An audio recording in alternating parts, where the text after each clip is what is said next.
Muita gente ainda acredita que a Rússia é um país de extremo simples, que só tem mulheres loiras com clima sempre congelante e a bebida principal é a vodka.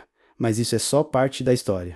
A verdade é que a Rússia é um país gigante, cheio de paisagens e culturas muito diferentes, e algumas delas podem até surpreender você.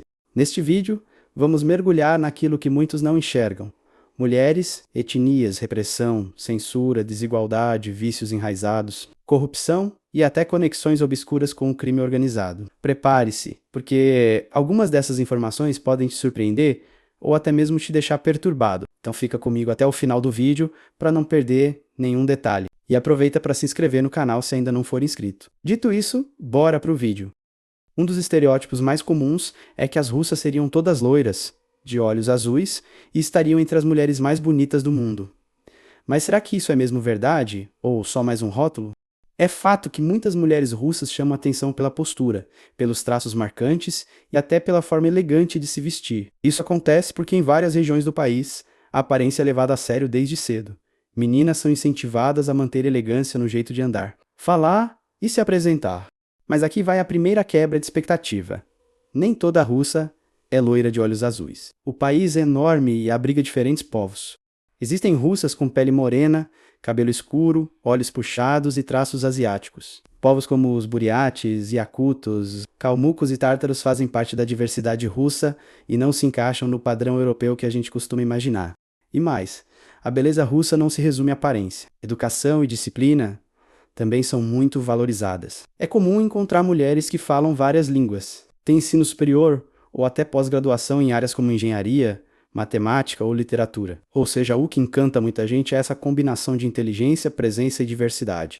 Quando pensamos na Rússia, logo vem à mente uma paisagem branca, com frio intenso, pessoas de casacos pesados e talvez até um urso no fundo da cena. E sim, a Sibéria é conhecida por invernos de menos 40 graus Celsius a menos 50 graus Celsius, e cidades como Jakutsk estão entre as mais frias do planeta. Mas o país não é só gelo. No sul existe a cidade de Sochi, que sediou as Olimpíadas de Inverno em 2014. Lá o clima é subtropical. Tem praias, palmeiras e verões acima de 30 graus Celsius. Já na Calmúquia, perto do mar Cáspio, o cenário é quase desértico, com clima seco e vegetação baixa. Ou seja, dentro da Rússia você pode encontrar desde um frio polar até calor de praia e até mesmo regiões áridas. É como se fosse um país que reúne vários mundos dentro de si. Outro estereótipo é achar que a Rússia gira em torno da vodka. De fato, a bebida faz parte da cultura em celebrações e reuniões familiares, mas está longe de ser o único símbolo russo, que pouca gente imagina. Em muitas regiões da Rússia, o consumo de álcool é baixo ou até inexistente, principalmente em repúblicas muçulmanas, como o Tartaristão e Daguestão. O que domina mesmo no dia a dia é o chá, o famoso samovar, aquele bule tradicional, está presente em muitas casas, e beber chá é quase um ritual de família, símbolo de conversa e acolhimento.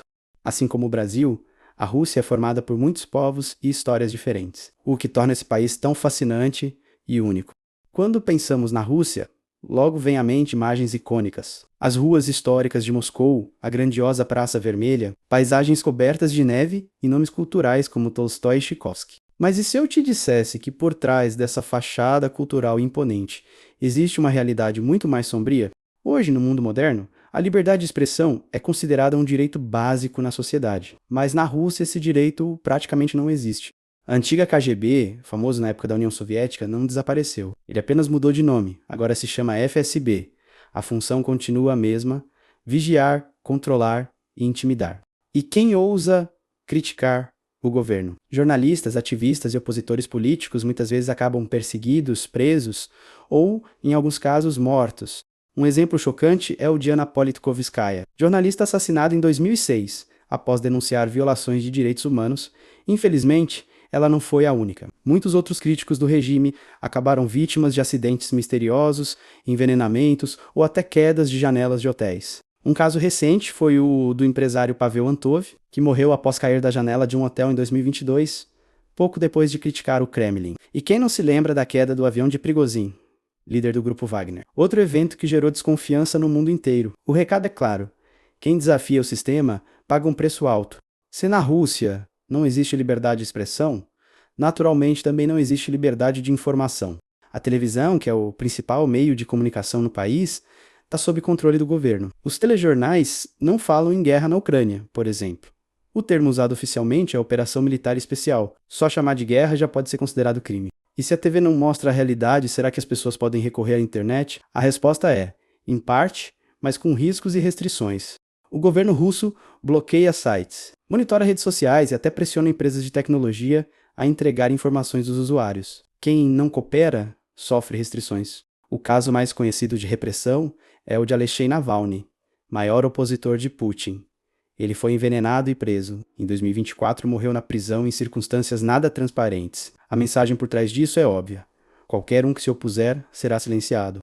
Em relação à saúde, a Rússia oferece esse serviço gratuitamente para todos. Mas na prática, a realidade é bem diferente.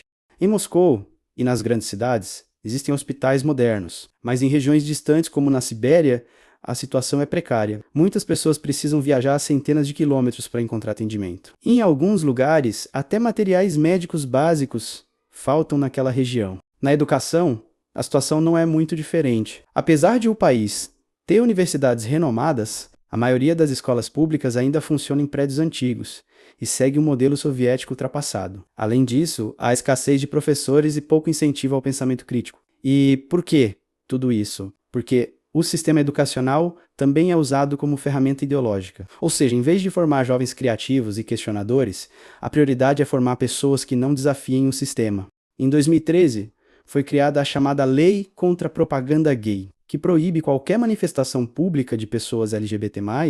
Na prática, isso significa que expressar sua identidade pode ser considerado crime. Andar de mãos dadas, usar uma bandeira do arco-íris, ou simplesmente falar sobre relacionamentos, já é arriscado. Muitos acabam agredidos, ameaçados, demitidos ou até ignorados pela polícia quando buscam ajuda. O resultado? Pessoas que vivem escondendo quem são, ou que precisam fugir do próprio país para sobreviver. As mulheres representam a maioria da população russa, mas continuam tratadas como cidadãs de segunda classe. A violência doméstica é tão comum que já parece parte da cultura. Pesquisas mostram que 1 em cada 3 mulheres já sofreu violência. E o mais chocante, quase 40% dizem considerar normal que o marido use força física ocasionalmente. Em 2017, uma lei reduziu ainda mais a proteção das mulheres. Desde então, agressões dentro de casa só são tratadas como crime se causarem ferimentos graves. Ou seja, muitos casos acabam apenas com multas leves, e os agressores seguem impunes. Além disso, no mercado de trabalho, mulheres recebem menos que os homens e têm poucas chances de alcançar cargos de liderança. Outro problema grave é o consumo de álcool. Na Rússia, beber não é só hábito social, virou parte da cultura. A vodka, por exemplo, é quase um símbolo nacional, mas o preço é alto. Cerca de 25% dos homens morrem antes dos 50 anos por causas relacionadas ao álcool, como cirrose, ataques cardíacos, acidentes e até hipotermia. Nos anos 1980, o governo até tentou reduzir o consumo, mas a população encontrou alternativas bizarras: beber perfumes, colônias e até produtos de limpeza. Além do álcool, o cigarro também é um grande problema. Quase 60% dos homens fumam regularmente, o que aumenta ainda mais os índices de doenças respiratórias e cardíacas. Por fim, não dá para falar da Rússia sem mencionar a corrupção. Ela está em todos os lugares. Na polícia, nos contratos públicos, na saúde, na educação. Quer um atendimento melhor no hospital? Precisa conhecer alguém? Quer colocar seu filho numa boa escola? Precisa pagar propina. Isso afeta principalmente os mais pobres, que não têm dinheiro nem contatos para abrir portas. Enquanto isso, bilhões de rublos destinados a projetos de infraestrutura desaparecem em esquemas corruptos. Quem tenta denunciar, como jornalistas e ativistas, geralmente paga caro com perseguição ou até com a própria vida. Conclusão: a Rússia é, sem dúvida, um país de contrastes. De um lado, uma cultura rica, uma história fascinante e paisagens impressionantes.